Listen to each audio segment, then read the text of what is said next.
And the adults in the system have the power to block change. And when they do, nothing bad happens. No consequences. But what if you treated them sort of like a business? You know, the reason you folks who are in business in competitive markets change more rapidly is because if you don't, you shrink and die. What if that were the case for public schools? What if we treated them, what if we said, we're going to fund the students, and when their parents choose a different public school, we're going to give them choice, and when their parents choose a different school, the money's going to go with the student to the new school. And by the way, we're going to let new schools be created, let's call them charter schools, so that there's open entry into this marketplace and we can get very different kinds of schools being created, so we have real competition. Well, that's happening in some places. And the studies say that it takes about a typical school or district, once they lose about 3 to 5% of their money, the typical leader wakes up and says, we got to do something about this. Why are they leaving? What do they want? And starts a process to improve things, and if they're leaving, you know, because there's not enough foreign language or for some other reason, solves the problem. What if we did that? What if we organized our schools, our public schools, like charter schools, where each one had a 5-year contract, performance contract, to operate in that building? And every 5 years they had to compete with all comers to keep the building based on the results they delivered. Would you get rapid change in public education? Would you get different models popping up to meet the needs of different kids? I think you would. To me, that's a 21st century school system, and that's where we're going. There are cities that are moving in this direction. Houston, Washington, D.C., Milwaukee, they have a lot of charter schools, some voucher programs, some different models, more and more competition. And I think that's where we're going to end up. And I think using accountability for performance and competition and choice, we could double the productivity of our schools easily, because it is so low now. So the third point I want to make is that it kind of flows from this. Accountability, competition, consequences is all critical, but it's not enough. We also need to give the people in government the freedom to change. And this is the big thing that people outside government typically don't understand.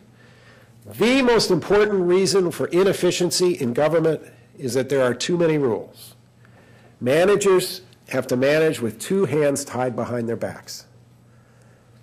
I remember when my oldest went to kindergarten and we went and talked to the principal. He was a great guy, a great principal, and he couldn't hire who he wanted or fire who he wanted, or reward any of his teachers. We expect him to manage an institution without the ability to hire, fire, or reward. And that is the norm in the public sector, not the exception. We solved our corruption problems by creating rules, lots of rules, systems of rules, civil service for personnel, all these procurement rules, and every time something went wrong since then, we created more rules, and we never take them off the books. So people literally manage tied up in red tape, and it is very difficult. So if we want them to improve, we have to liberate them. There's a number of ways you can do it. I mean, we need to reform, modernize these administrative systems like civil service.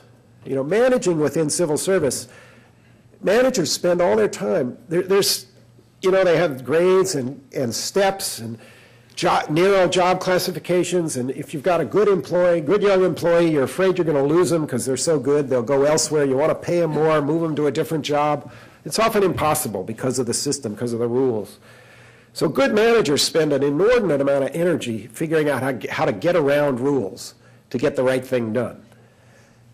We need to reform those rules. We need to make a different deal with public organizations. I learned this from the British. They had a big reform starting in the late 80s that went on for 10 years, the most successful public service reform they'd had in decades, which was basically, they said to their agencies, we're going to give you more flexibility, but we're going to trade. You get more accountability for results and you get less money. We thought that was a neat model. We started using it here, and the governor of Iowa, Tom Vilsack, did the best job of this, and he coined a good name for it. He called them charter agencies, because people know what a charter school is. And basically, with a charter agency, he said, we're going to negotiate a 2-year performance contract. And these were volunteer agencies. He did it with 6 of them. You get less money. These are the results I want, but you get to negotiate with me for the flexibilities you want. And he gave them very meaningful management flexibility so they could really run the department or agency. And in the first year, they saved the taxpayers $20 million. Second year, more than $20 million. Third year, $50 million. Meanwhile, key results improved. It was such a dramatic success that he won the most prestigious award in government called the Innovation in American Government Award that Harvard gives out. And it's a model that everybody ought to use. We should give our public organizations much more management flexibility, but hold them accountable for results in a real way and ask them to be more productive every year. So that is just as important as anything else. We have to liberate our public managers and employees if we want them to improve. So those are a few of the strategies that have the most power. It's at that level we have to work if we want to get organizations that habitually innovate, that habitually cooperate, rather than doing it sort of against the current.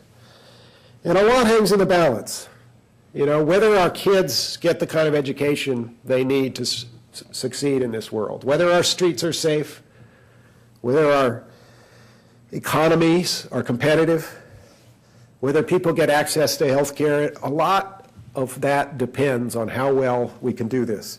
I think our leaders have 3 choices, basically. We can keep muddling through and cut and cut and cut and cut and watch this downward spiral in the public sector and watch more people leave, go to private school or homeschool.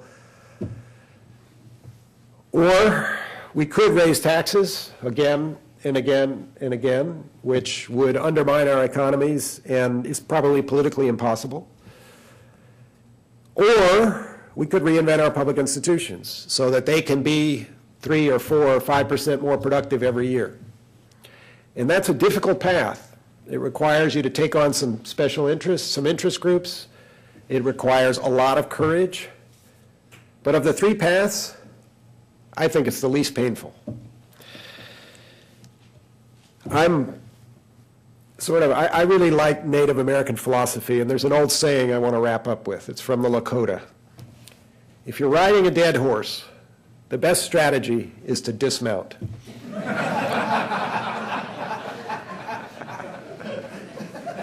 My message is really simple. In the information age, in the 21st century, bureaucracy as a form of organization is a dead horse. It's time to dismount and create a new one. Thank you very much.